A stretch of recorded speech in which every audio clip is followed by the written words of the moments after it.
بسم اللہ الرحمن الرحیم۔ مور جتنا اب خوبصورت ہے اس سے کئی زیادہ جنت میں خوبصورت تھا۔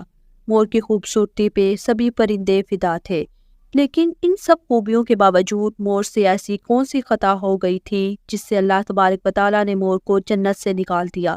اللہ تبارک و تعالیٰ نے جب حضرت آدم علیہ السلام اور اماں حوا کو پیدا فرمایا، اس کے بعد ان کو جنت میں بھیج دیا۔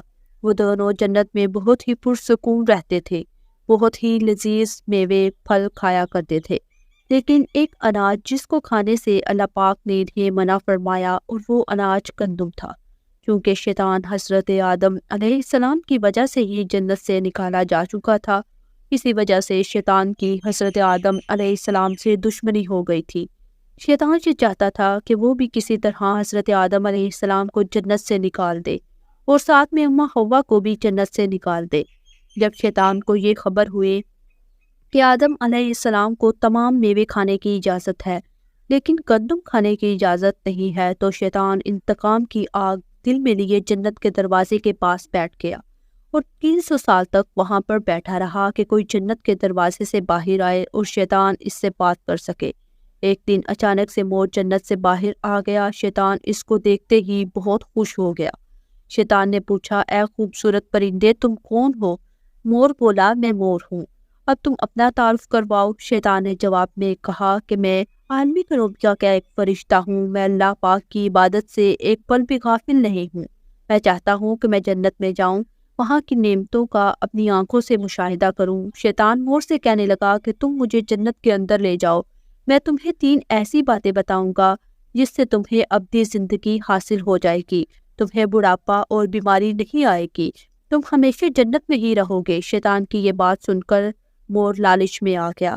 مور نے کہا کہ مجھ میں تو اتنی طاقت نہیں کہ میں تمہیں جنت کے اندر لے جاؤں، لیکن ایک سانپ میرا دوست ہے، وہ شاید تمہاری مدد کر سکے۔ یہ کہہ کر مور سانپ کے پاس آیا، اس کو ساری بات بتائی۔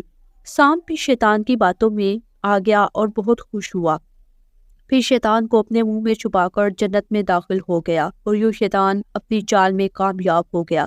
جنت کے تمام نگہبانوں کو یہ معلوم تھا کہ شیطان یہ چال چل رہا ہے اور جنت میں داخل ہو چکا ہے۔ فرشتے شیطان کو جنت سے نکالنے لگے، تبھی اللہ پاک کا حکم ہوا کہ اس کو ابھی جنت میں ہی رہنے دیا جائے۔ وہ فرشتے اللہ تبارک و تعالیٰ کے حکم سے رک گئے۔ شاید یہ حضرت آدم علیہ السلام کا امتحان تھا۔ شیطان حضرت آدم علیہ السلام کے پاس اور اماں حوا کے پاس جا کر اپنی محبت کا اظہار کرنے لگا۔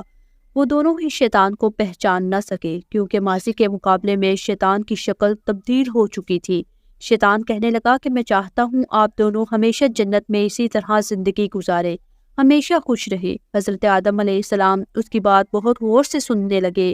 شیطان نے کہا کہ اگر آپ میری بات مان جائیں تو آپ کو جنت کی اور بھی تمام سہولتیں ملیں گی۔ حضرت آدم علیہ السلام شیطان کے بہکاوے میں آ کر کہنے لگے کہ یہ کس طرح ممکن ہے؟ شیطان کہنے لگا، ایک گندم کا دانہ اگر آپ دونوں چکھ لیں تو آپ کو ابدی حیات حاصل ہو جائے گی اور آپ جنت میں ہی رہیں گے۔ یہ بات سن کر حضرت آدم علیہ السلام کے دل میں رجحان پیدا ہوا، لیکن ان کے دل میں اللہ کی نافرمانی کا خوف غالب آ گیا۔ جبکہ اماں حوا شیطان کی باتوں میں آ گئی، جس پر اماں حوا نے حضرت آدم علیہ السلام کو راضی کر لیا۔ پھر اس کے بعد ان دونوں نے اس گندم کے دانے کو چکھ لیا۔ جیسے ہی گندم کا دانہ ان کے اندر گیا تو دونوں کے ستر واضح ہو گئے، جس کے بعد دونوں اپنے اپنے ستر چھپانے لگے اور خوف خدا سے کانپنے لگے۔ اسی دوران اللہ تبارک و تعالیٰ نے فرشتوں کو یہ حکم دیا کہ حضرت آدم علیہ السلام اور اماں حوا دونوں کو زمین پر اتار دو۔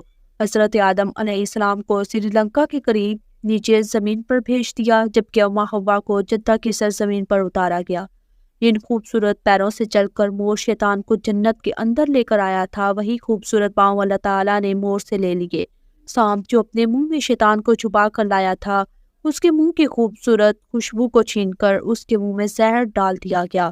پھر مور کے ساتھ ساتھ سانپ کو بھی جنت سے نکال دیا گیا۔